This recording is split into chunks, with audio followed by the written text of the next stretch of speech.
Hello? Ooh, hi everybody. Hey you guys. Hi everyone. Thank you, gosh, thank you everyone for joining us again. This is always like a family reunion, and I'm just so happy to see everyone here today. I'm Carrie Kennedy, and I'm president of the Robert and Ethel Kennedy Human Rights Center. Welcome. Yes. Yay, Mom.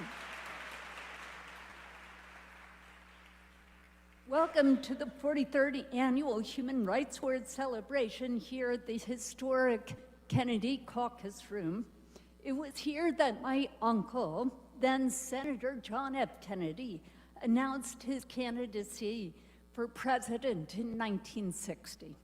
And it was here that my father, Senator Robert F. Kennedy, announced his own presidential campaign. But on that spring of 1968, my father had already spent countless hours in this room. As a young lawyer, he had served as counsel to the Senate Committee investigating organized crime, which met and heard hundreds of hours of testimony in this chamber. My father believed that organized crime, what he called the enemy within, constituted a direct threat to our democracy precisely because it was a system of power outside of the law. He said throughout the long history of humankind, people have had to struggle to create a system of law and of government in which fundamental freedoms would be linked with the enforcement of justice. We know that it is law which enables people to live together, that creates order out of chaos. We know that law is the glue that holds civilization together, and we know that if one person's rights are denied, the rights of all are endangered. The Robert F. Kennedy Human Rights Award recognizes those who share my father's belief that democracy under the rule of law is the indispensable safeguard of the inherent rights and dignity of the human person. And there could be no more fitting recipient of this honor than this year's laureate, the National Union of People's Lawyers. NUPL is the largest voluntary association of human rights lawyers in the Philippines. For decades, its members have provided legal representation to political prisoners, victims of human rights abuses, workers seeking just wages, indigenous communities defending their lands and rights, women seeking equality and safety, and families searching for justice for loved ones. Today, we're so honored to have two NUPL representatives with us, Secretary General Joselie Dainla and Angelo Carlo Gian, known as AK. AK and Angela, please.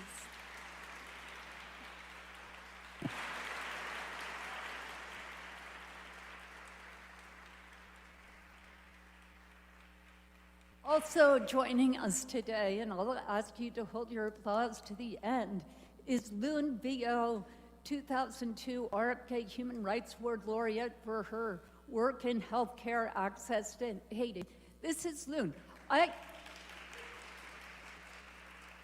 Okay, I'm not supposed to do this, but I have to just tell you this story about Loon. So Loon was working on healthcare in Haiti, and there had been 3 huge hurricanes that had flattened the island and made a mess. And so she was at a meeting with the Minister of Healthcare, and all of a sudden, the wall in back of him fell down. And she dove under the table, and a few minutes later, the earth stopped shaking and she came up. And that was the Haitian earthquake. And then Loon made her way to the Central Hospital. Now, across the street from the Central Hospital was the nursing academy, which is where all the nursing teachers were and where all the nursing students were for the entire country. That's where the split in the earth was, underneath that academy. So they lost to everybody all at once. And then the hospital was next door. And Loon went to the hospital and said to the head of the hospital, "How can I help?" And the head of the hospital said, "I can take care of everything here, but I can't also take care of the kids in room 132. So she walked down the hall to room 132, and there were 8 cribs, 4 children to the crib. Each of them had intellectual disabilities and physical deformities. And the oldest had been there since she was born 13 years ago. And all these kids were just in that hospital alone. So Lynn went back to the head and said, I'll take care of them. She said, "You have to talk to the head of healthcare." Lynn then found the minister of healthcare, who said, "As soon as you take them off hospital grounds, I'm no longer in touch. You have to find the minister of children." She then found the minister of children in the middle of the earthquake. And the minister of children said, "You can't take them off the hospital grounds unless they get adopted." And you know what Lynn said? "I'm adopting every single one of them right now, today, right here."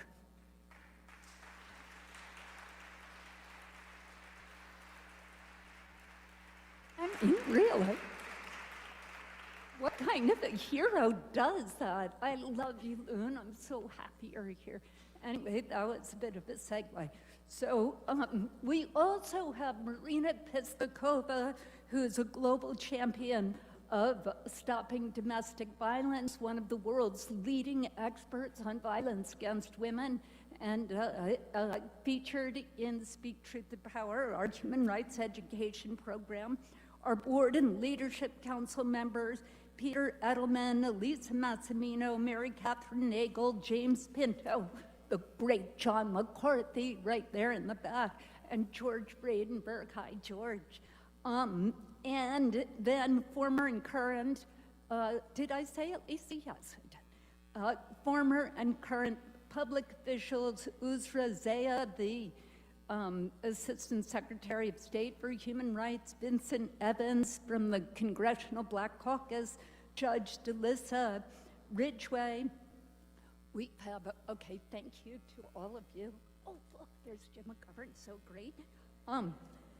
Also, Lynn Delaney and Angelita Bayans and our amazing staff. Would all of our staff stand up, please?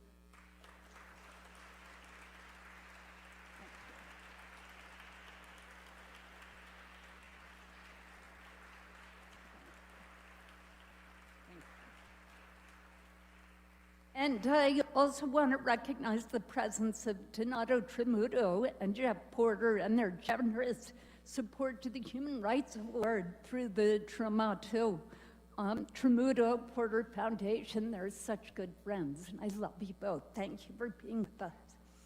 As I look out at this wonderful audience, I realize that many of you here today have been here before. Thank you for your faithful support year after year. There is a reason why this award is given annually. Human rights work never ends because respect for human rights is not inevitable. It is not a cause that advances itself. The arc of history does not bend towards justice under its own power. It bends because people, ordinary people, extraordinary people, push it and pull it and yank it and bang it and twist it and stress it and strain it and protest it and vote for it and sue it and organize against it and wear it down and build it up.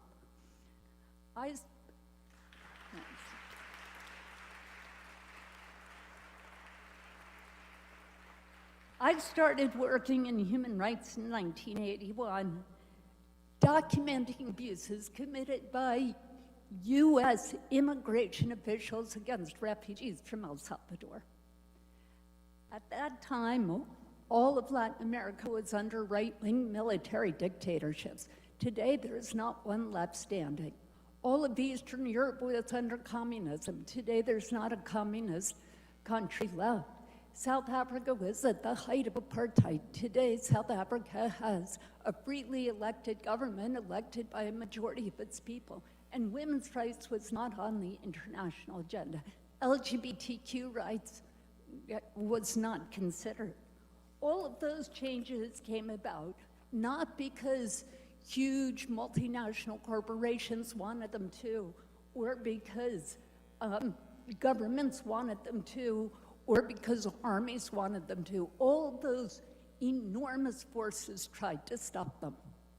But they came about because small groups of determined people, people like those who are in this room, harnessed the dream of freedom, came together with their communities, and demanded change.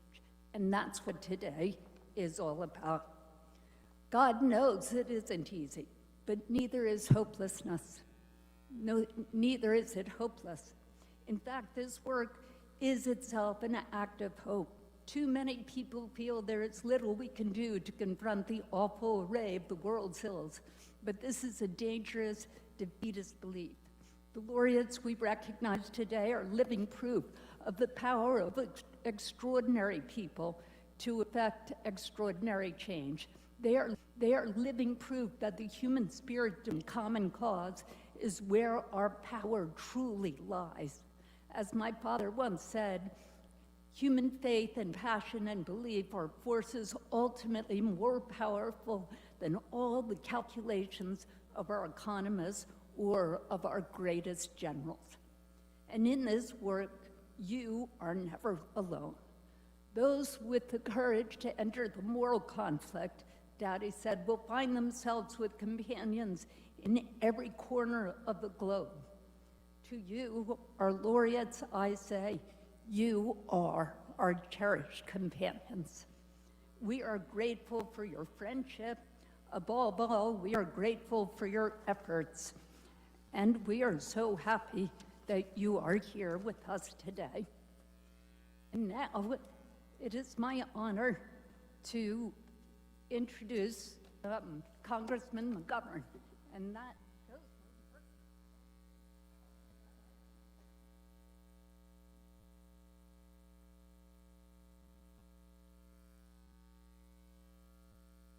Congressman Jim McGovern is a champion for working people, a global leader on human rights, and a relentless voice for peace, dignity, and justice at home and abroad. In fact, just yesterday, we joined him, some of the people in this room, in a protest demanding the release of the great Salvadoran human rights defender, Ruth Lopez. And I hope you remember that name, and I hope you go home and demand her release as well, Ruth Lopez. In fact, as the top Democrat on the House Rules Committee, Jim fights to make Congress more open, transparent, and accountable to the people it serves. He also serves on the House Agriculture Committee, where he has led the effort to combat hunger. He is a co-architect of the McGovern-Dole International Food for Education and Child Nutrition Program, which provides meals to children around the world. Jim's commitment to human rights began early in his career. As a congressional staffer, he led the investigation into the murders of the 6 Jesuit priests, their housekeeper, and her daughter in El Salvador. Work that helped expose the role of U.S. trained Salvadoran soldiers and shifted American policy towards accountability. Today, through the Tom Lantos Human Rights Commission and the Congressional Executive Commission on China, Jim continues to defend civil society, democratic governance, the rule of law, and basic human freedom. He has authored and passed landmark laws to hold corrupt foreign officials and human rights abusers accountable. whether he is standing with political prisoners, defending human rights defenders, working for peace, or fighting for justice everywhere. Jim believes America must lead with its values and treat every person with dignity, decency, fairness, and respect. Congressman McGovern, thank you for being with us today.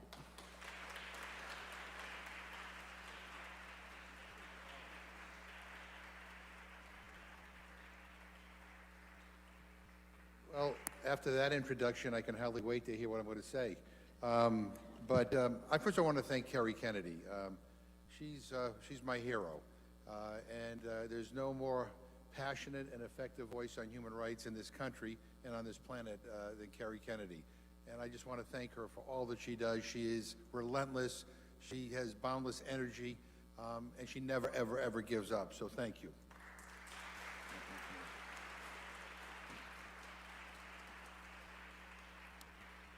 You know, I wear these Tibetan prayer beads all the time. They were given to me by His Holiness the Dalai Lama a couple of years ago when I visited him in Dharamsala in India.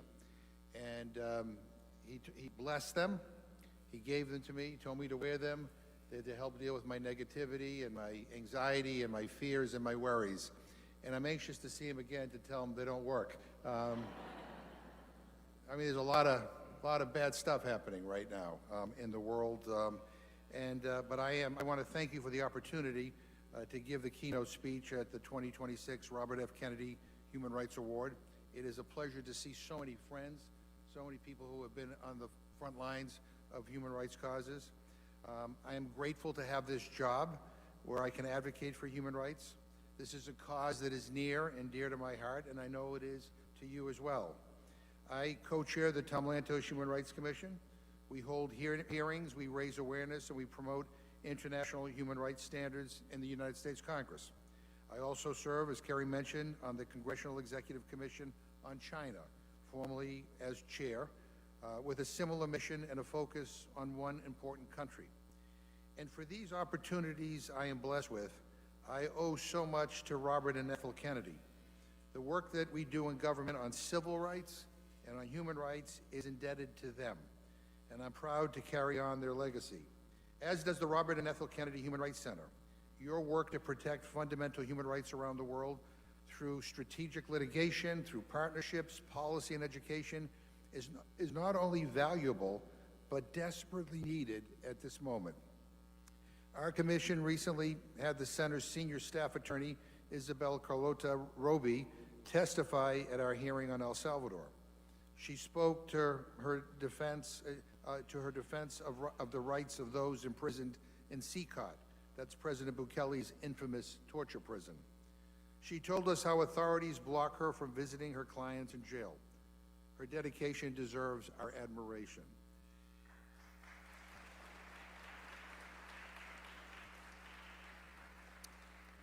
And today we are here to honor other human rights defenders from the Philippines, the National Union of People's Lawyers, recipients for the 2026 Human Rights Award. You know, for 2 decades, NUPL has been in the forefront of human rights defense in the Philippines. Their work is as necessary as it is risky. NUPL work is essential, providing legal services to people who could not otherwise get or afford the ability to defend themselves against abuses by the government, often those in low-income and marginalized communities. NUPL members are brave. By protecting the ability of people to freely exercise their basic rights under international law, they become targets of a government intent on denying such rights to the people. Some, like NUPL's Rodolfo Felicio, Benjamin Ramos, and Juan Macababad, have been killed for defending human rights. Sadly, human rights defenders are under attack all around the world. Yesterday, as Kerry mentioned, I spoke in front of the Capitol in support of Ruth Lopez, a Salvadoran human rights lawyer detained for more than a year on a bogus political charge. She has serious health issues. She should be released. And human rights defenders like Ruth seek accountability for those denied justice and restitution for the victims. Success is all too rare. The Philippines, however, offers a bright spot. Rodrigo Duterte sits at the International Criminal Court in The Hague. His trial begins in November on charges of crimes against humanity. Former NUPL President Neri Colmenares said it sends a powerful message, an important step toward justice for the victims. Duterte committed crimes against humanity in the name of fighting drugs. El Salvador's Nayib Bukele is doing the same in the name of fighting gangs. Duterte is being held accountable, so must Bukele.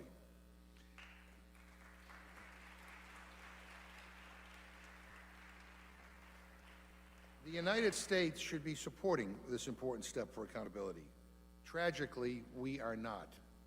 The Trump administration has imposed stiff sanctions on the ICC. It threatens more.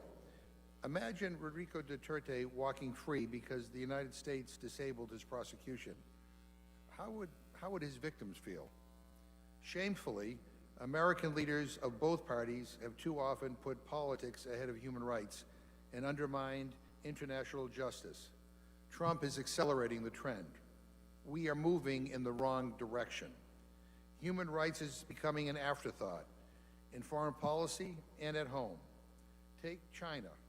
Xi Jinping rolled out the red carpet for Donald Trump in Beijing. He said nothing on the topic of human rights. Trump did raise 2 worthy prisoners of conscience cases, but both remain in jail. Take Venezuela. Trump unlawfully kidnapped Maduro just to replace one dictator with another. And as Senator Marco Rubio spoke to the human rights of the Venezuelan people, as Secretary of State, he talks only about taking their oil. Take Sudan. The president says it's the worst humanitarian crisis in the world, but on human rights, he does worse. He does nothing.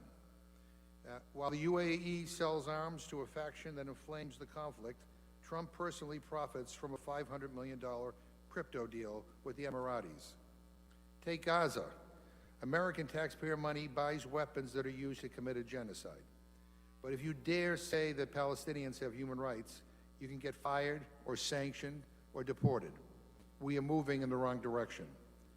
The United States used to lead on human rights. The Human Rights Bureau, the annual report, statements in Geneva, awards for human rights defenders. But this administration is dismantling all of that. Marco Rubio's reorganization gutted the State Department's bureaus for human rights, refugees, and human trafficking, closed the Office for Atrocities and War Crimes, slashed aid to human rights NGOs. Human rights defenders used to routinely get meetings inside the department. Now they tell me they can't. Our calls go unanswered.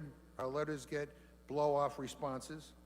My staff told me of a professor who recently took students to Kyrgyzstan where they met with the U.S. Embassy to talk about human rights in that country. The embassy official told them, "We don't do human rights anymore." So this is not by negligence. It is by design.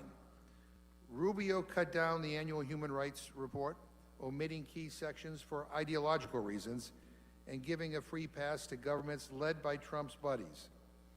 Departing from tradition, he didn't even bother to make a statement about it. We are moving in the wrong direction. The White House's national security strategy does not mention the words human rights, even once. For comparison, Biden's did 20 times.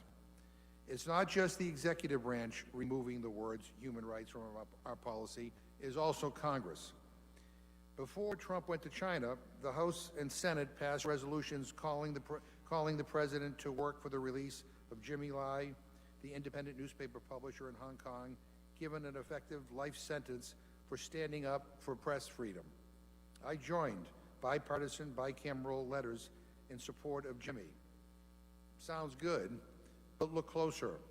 None of these letters or resolution frames his case in human rights language. None mention China's legally binding international human rights obligations that could be leveraged to secure his freedom. That omission does a great disservice to Jimmy and his family. In the current Congress, only 2 policy bills with the words human rights have passed the House. Compare that to 18 in the previous Congress. And there's a similar trend here in the Senate. So let me be frank. These measures are drafted by Republicans. The absence of the term human rights is not an accident. It is by design. And I know that because I asked Republican colleagues to add international human rights references into the bills and into their letters. And they refuse. We're moving in the wrong direction. Now, let me be blunt. The international human rights system, which you rely on for your work, is under attack by the United States, by the very government that helped create the Universal Declaration of Human Rights. The Trump administration has withdrawn funding from all UN agencies. The work of the UN Human Rights Office is suffering because of it. We hear rumors that administration officials, pursuant to Executive Order 14199, are considering withdrawing the United States from international human rights treaties that we have ratified, even though this would be illegal without Senate consent. The administration is disabling the International Criminal Court, as I mentioned. And despite this, we still do our work. We meet with advocates, we write letters, we introduce bills, we speak out for human rights. But the foundation underlying all this work, the policy and legal basis that make it possible, is crumbling because the Republican Party is taking a jackhammer to it, a jackhammer that many refuse to hear. Now, I admit that I am complicit too. I mean, I sign letters and co-sponsor bills with human rights language removed because bipartisan is better, because that's what advocates ask. But I worry about the price that we pay. We may wake up someday with an international human rights system beyond repair. Sooner than later, we have to push back. The advocates, the defenders, and supporters in Congress, together. America used to be known as a human rights defender. Now we are a human rights abuser. Americans are shot by federal agents for exercising their right to protest. This is extrajudicial killing. Churches are suspending in-person activities for fear that their congregants will be arrested by ICE. This is a violation of religious freedom. Students, professors, scientists, journalists are being silenced or losing their jobs for uttering words that offend the ruling party. This is a violation of freedom of expression. Civil rights organizations are indicted by the Department of Justice. This is repression of civil society. The president's political opponents are prosecuted by the Department of Justice. This is authoritarian behavior. This is happening in America today. The United States is rapidly forfeiting its moral credibility to speak against human rights violations in the Philippines or any other place on the globe. Why should anyone trust the word of an abuser when they tell others abuse is wrong? We are moving in the wrong direction. The worry goes even deeper. What if these things are connected? What if the effort to withdraw the U.S. from the international human rights system is designed to help those committing domestic human rights abuses so they can avoid accountability? That's an agenda for impunity. You know, in human rights policy work, we often say that the problem is a matter of will. I'm worried that the problem now is more fundamental. It is a matter of ideology. And for my part, I mean, I want to continue to work for the fundamental universal human rights of people in the Philippines and in every other country in the world, including the people here in the United States. We are inspired by the brave human rights defenders of the National Union of People's Lawyers. We are inspired by the principled vision of Robert and Ethel Kennedy. We are inspired by the work of the Robert Kennedy Human Rights Foundation and the work of Kerry and this incredible team that has been assembled, all dedicated to making the world better. We are inspired by Eleanor Roosevelt and the Universal Declaration of Human Rights. And in this work, we always face challenges. But today, these challenges are larger and more existential than ever. Let us resolve ourselves to be up to the task. You know, when I was a student, I used to have a history professor who would end every class saying the same thing. He'd say, "The world will not get better on its own, class dismissed." And when I took his class, I just thought he was kind of strange. I didn't really quite appreciate what he was getting at. But now that I'm older, I do. Nothing good happens in this country, in the world. Progress isn't made unless like-minded good people come together, you know, and organize and make things happen, make good things happen. And I worry that we're living at a time when people feel exhausted. I did a town meeting in my district not too long ago, and a woman got up and she said, when I wake up in the morning, it's not one thing, it's not two things, it's like 10 things that really aggravate me and get me all upset. And she says, I'm just exhausted, I'm tired, I feel overwhelmed, I feel powerless. I just want to pull the shade and wake me up when it's all over. And as I responded to her by saying that that's a deliberate tactic. You know, that's what dictators, bullies, and authoritarians try to do. They try to overwhelm us to make us feel powerless so that maybe we don't get involved. Maybe we don't protest. Maybe we don't call for a prisoner of conscience to be released. Maybe we don't even vote, right? We have to resist that. You know, people have power. People here in this country have power. People all over the world have power. We need to stand together because this is, you know, a time like no other. And for all of us who care about human rights, who believe that the United States of America should embrace human rights, that if we stand for anything, it should be out loud and four square for human rights, that this ought to be the centerpiece of our foreign policy, we have to fight. We have to fight like hell against sliding backwards, and we need to fight like hell to make sure that we don't let them dismantle the international human rights system in this country. So I am so honored to be here. I am so humbled to be here with all of you in this audience, and I just, from the bottom of my heart, thank you so much.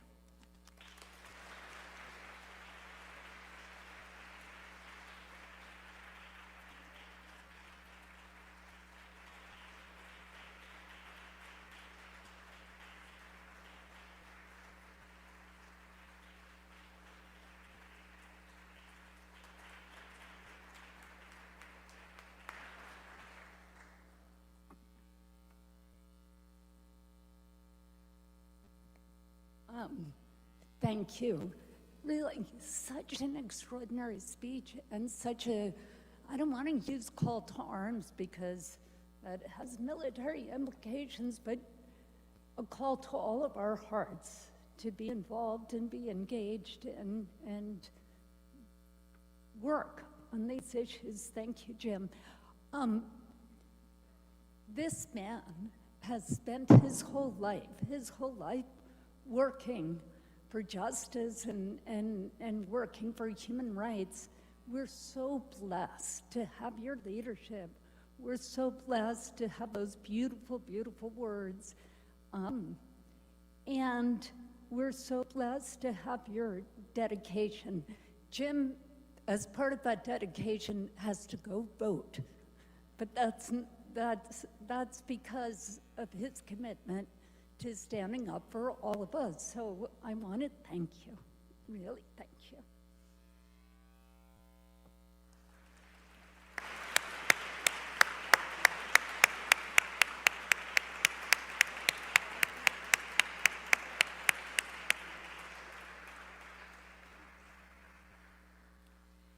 Tonight, we honor an organization whose members embody the most fundamental principle of human rights.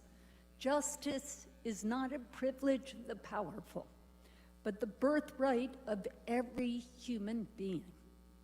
The National Union of People's Lawyers of the Philippines, known as NUPL, is the largest voluntary association of human rights lawyers in the country. NUPL describes its mission as people's lawyering, a simple yet profound phrase that reflects NUPL's belief that the law is more than an abstract ideal, but a living guardian of human dignity. For at the heart of freedom and democracy, Daddy said, is the belief that the individual, the child of God, is the touchstone of all value, and all society, all groups and states exist for that person's benefit. Therefore, the enlargement of liberty for individual human beings must be the supreme goal and the abiding practice of any society, unquote.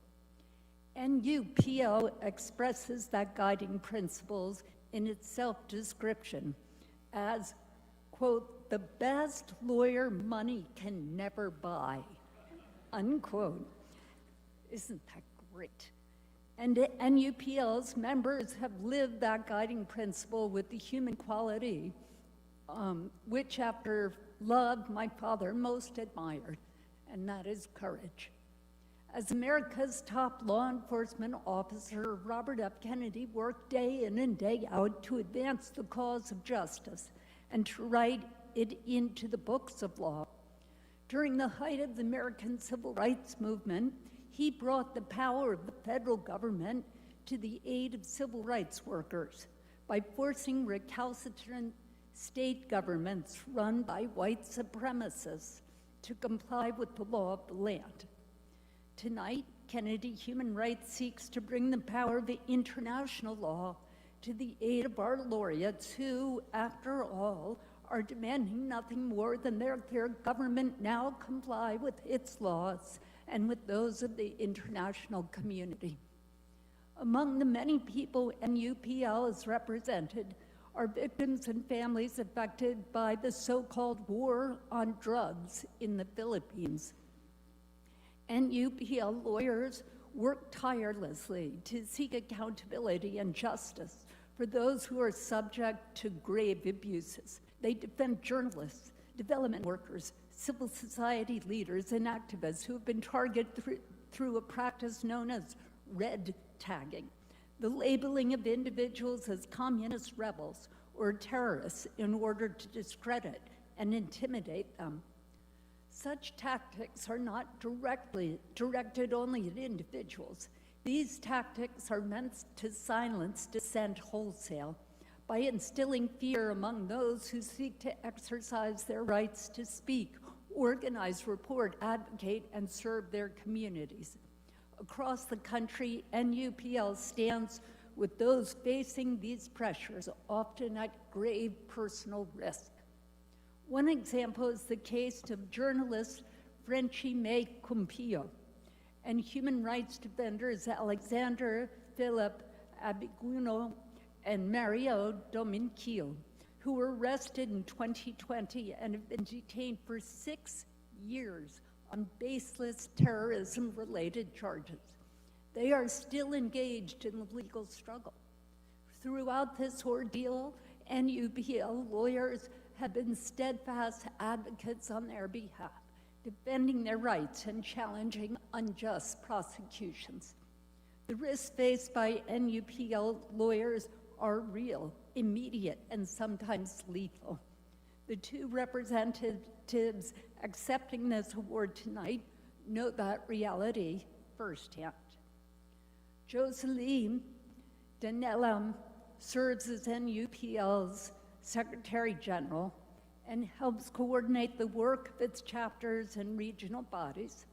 Through her leadership, she has helped sustain a national movement of lawyers committed to defending human rights and the rule of law. Joining her is A.K. Gian, Vice President of the NUPL's Visayas chapter.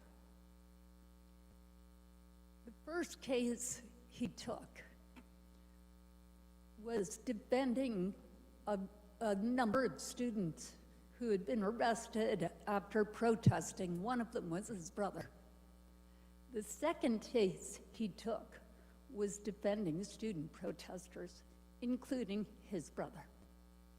The third time his brother was arrested for protests, he could not defend him because he was arrested along with his brother. This is an amazing, amazing man. A.K. in 2021 was engaged in the defense of Indigenous activists facing baseless charges. He was targeted, he was beaten, and he was brutalized by assailants. His attackers took his bag containing his legal documents, as well as his laptop, but left behind his wallet and his phone. Despite that attempt to intimidate him, he persevered, and his work continues. Now, one of his current clients, or two of his current clients, I should say, are his mother and his mother-in-law, both falsely accused on trumped-up charges. They are activists in their own right, and they were arrested in April after the police planted explosives in the house where they were staying. His mother-in-law remains detained with few prospects of release due to the serious nature of the criminal charges. And AK told me that of the 700 political prisoners now jailed in the Philippines, almost all of them are there because police planted a grenade or some other armaments in their homes or on their bodies or in their luggage. So this is commonplace. And it leads to people being in prison for 6, 7, 8, 9, 10 years, or given a life sentence like his mother-in-law has been given. But these experiences are part of a broader pattern. Over the years, NUPL lawyers have been threatened, harassed, surveilled, prosecuted on questionable charges, publicly vilified, and subjected to violence. Some have even paid the ultimate price. Attorney Rodolfo Felicium was murdered in 2014. Attorney Benjamin Ramos was murdered in 2018 while representing victims and families of 9 other people who were also murdered after participating in a protest on a sugarcane plantation.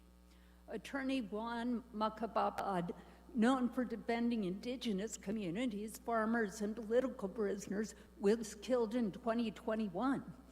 NUPL lawyers and founding member Maria Catherine Danog Salukan endured sustained harassment, intimidation, while representing political activists, and her colleague, paralegal William Bugatti, was murdered after receiving threats related to his human rights work. As my mother, Ethel Kennedy, said, if you see something wrong and you can speak out, you can change it. Yet these stories from the NUPL remind us that speaking out on behalf of human rights is not for the faint-hearted, nor is it free of peril. It is often difficult, lonely, and dangerous. It requires individuals willing to stand with the vulnerable by making themselves vulnerable too. For human rights means little unless there are advocates prepared to stand with those whose rights have been denied, and justice remains an aspiration unless dedicated women and men are willing to pursue it, often against overwhelming odds. Many will remember Daddy's famous words spoken in Cape Town, South Africa, exactly 60 years ago this Saturday. He said, each time a person stands up for an ideal or acts to improve the lot of others or strikes out against injustice, they send forth a tiny ripple of hope. And crossing each other from a million different centers of energy and daring, those ripples build a current which can sweep down the mightiest walls of oppression and resistance. Joselie and AK, you and the NUPL team are ripples of hope for all of us. For your unwavering commitment to human dignity, for your defense of the vulnerable, for your courage in the face of intimidation and violence, and for your steadfast belief in the rule of law and the cause of justice. It is my honor to present you with the Robert F. Kennedy Human Rights Award to the National Union of People's Lawyers in the Philippines.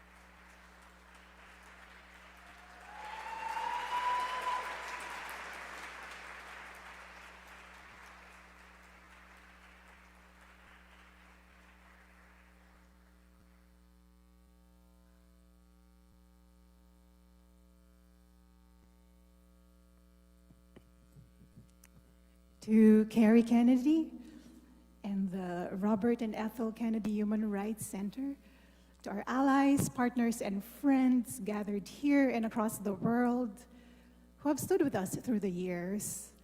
Maraming salamat po. Thank you.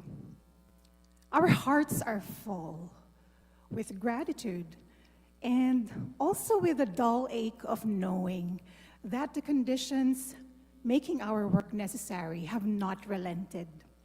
We are people's lawyers, human rights defenders practicing law in the Philippines, where law, as in many countries, is shaped to concentrate power, to punish dissent, and to make injustice look orderly and legitimate.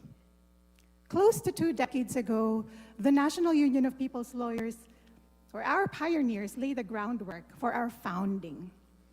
The union emerged from a crucible of state violence at a time when activists were killed or disappeared each day, and law was twisted into a tool to weaken their collective resistance. By this time, the Red Scare's legacy of stigmatizing dissent in the US has taken hold in the Philippines, delegitimizing criticism, paralyzing humanitarian work. A permanent state of emergency, justified in the name of national security, has eaten away at the most basic guarantees of due process. Into this, people's lawyers have risen, not only in courtrooms, but wherever the people's cause had to be defended. People's lawyers have stood in the front lines with victims of grave rights violations, political prisoners, and marginalized communities. We have defended people who are met with repression each time they dare fight for their rights or question why we in a country so rich in land, in resources, in labor, are so poor. That choice has never been without cost. Our lawyers have been vilified, red tagged, surveilled, threatened, and prosecuted for fabricated charges. We have been labeled terrorists, and we have buried colleagues. So this award is a salute to our battle-scarred visionary leaders, but above all, it belongs to our fallen. It honors Attorney Benjamin Ramos, Attorney Juan Macababad, and others who paid the ultimate price for standing with poor peasants, workers, and indigenous communities. Attorneys Ben and Juan were shot dead in broad daylight by unidentified state agents, and no one to this day have been brought to the bar of justice for their killings.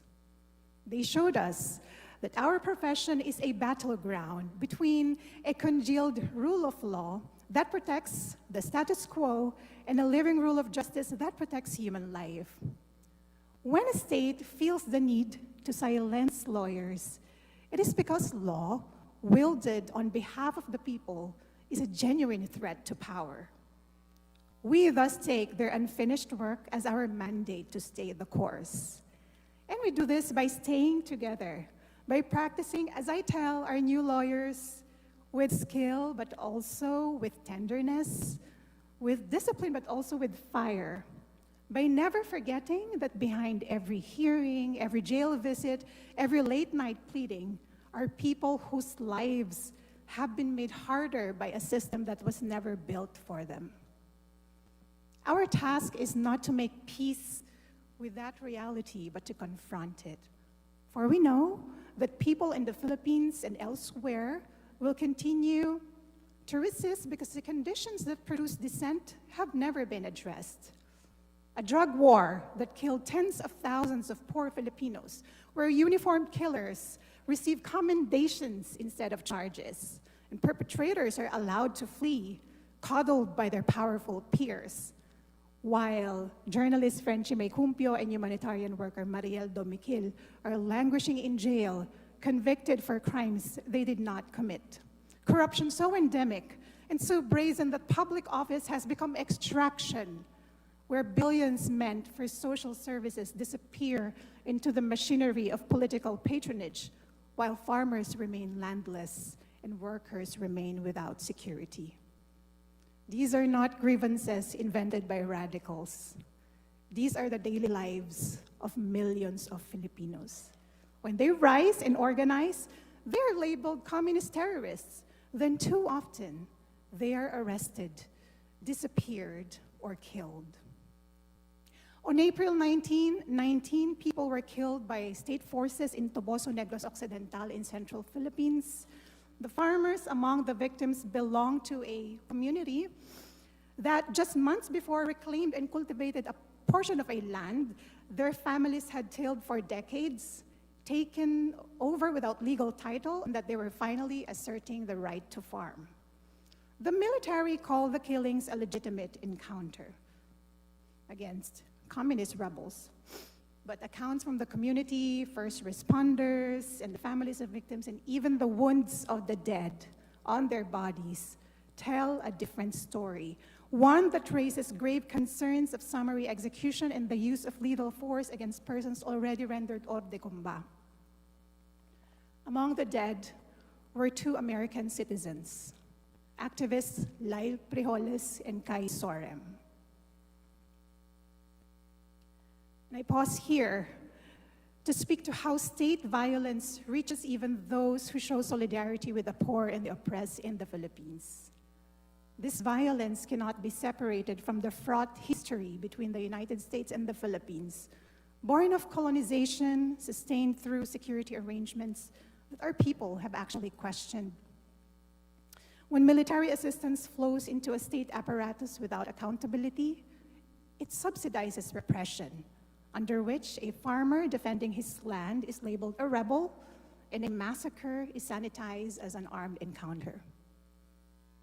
Yet, even as we challenge the geopolitical logic of states, we deeply embrace the solidarity of global civil society. Our presence here tonight is proof that the policies of governments are not the same as the conscience of their people. In allies like you, we find an unyielding refusal to look away. You have chosen to stand with us when institutions at home seek to criminalize our work. The concentration of power and weaponization of law are common features of societies unwilling to confront their inequities. And they are unfolding here now in the country whose democratic ideals the Philippines was once asked to mirror. Migrants detained without charge, oversight bodies dismantled, and fear manufactured to justify the suspension of rights. Recognizing this pattern compels us to confront a dangerous illusion, the myth of an immutable democracy. In the Philippines, we are conditioned to treat our democratic institutions, our courts, our elections, our press, as if they are permanent guarantees. We are trained to look past systemic injustice by calling it a glitch, a temporary malfunction of the system, the fault of a few bad officials. We are told to patch up the edifice here and there, while forbidden from disturbing the bedrock. But when a society mistakes the trappings of democracy for democracy itself, when it treats institutions as infallible while they're actively used to crush human dignity, it falls into a fatal passivity. It fails to see that fascism does not always arrive by smashing the machinery of law. It arrives by occupying it, rewriting it, and using its processes to make injustice look legitimate. It wants us to believe that the violence inflicted on a starving peasant in Negros has nothing to do with the state power deployed against an undocumented worker in America. But the tiny ripples of hope that Robert Kennedy once imagined do cross oceans. They reach each other from a million different centers of energy and daring. We cross that ocean now, from Manila to Washington, to propose a solidarity that refuses to be comforted by myths. We accept this award as an anchor of our shared struggle. It binds our reality to yours, forces us to look at each other, to disrupt the myths that keep us complacent, and to refuse to make peace with an orderly tyranny.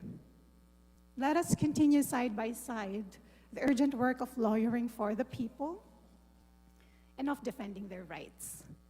To NUPL, my colleagues, ours has never been an easy path, but we will stay the course, knowing that movements grounded in the people's struggle are built to last.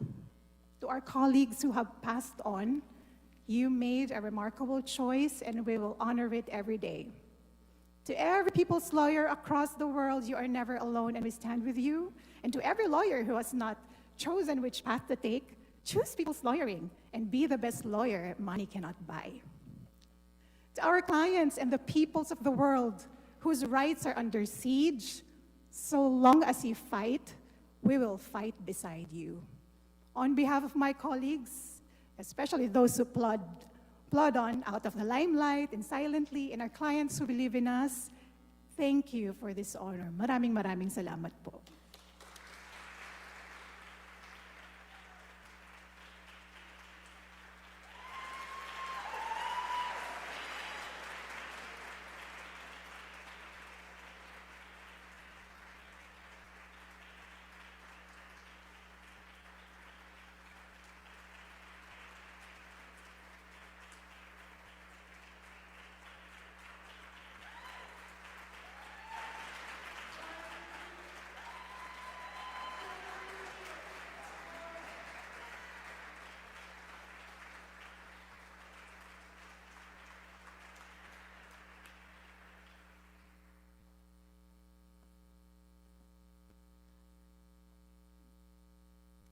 Before I close, I want to find Ezzy. Where is Ezzy?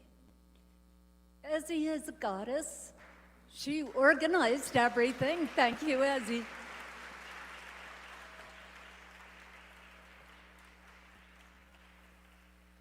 Thank you.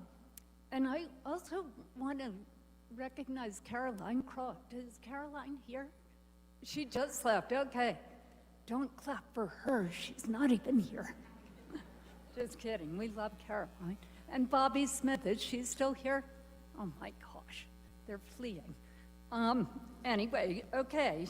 Tell Bobby we were talking about her.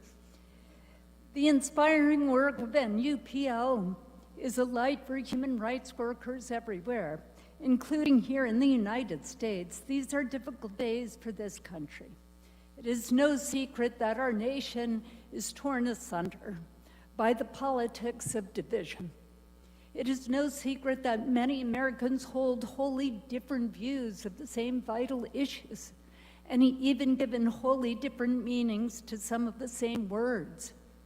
Even more powerful people are working to undermine the democratic norms that safeguard this republic, treating the rule of law as an irritating obstacle to the unrestrained use of personal power and corruption. Yet while these days are unique in many ways, it is also true that there has never been a day in America without some social or political conflict. What's more, today's laureates, as well as the women and men of the Kennedy Human Rights Center, give me faith in the ultimate triumph of justice and peace. Still, this much should be clear and must be said again. In spite of our divisions, there is no difference of politics or ideology that justifies deliberate and wanton cruelty. There is no difference of politics or ideology that justifies callous indifference or deliberate injustice. There is no difference of politics or ideology that justifies the subversion of the rule of law. In short, there is no difference among us that justifies the denial of human dignity.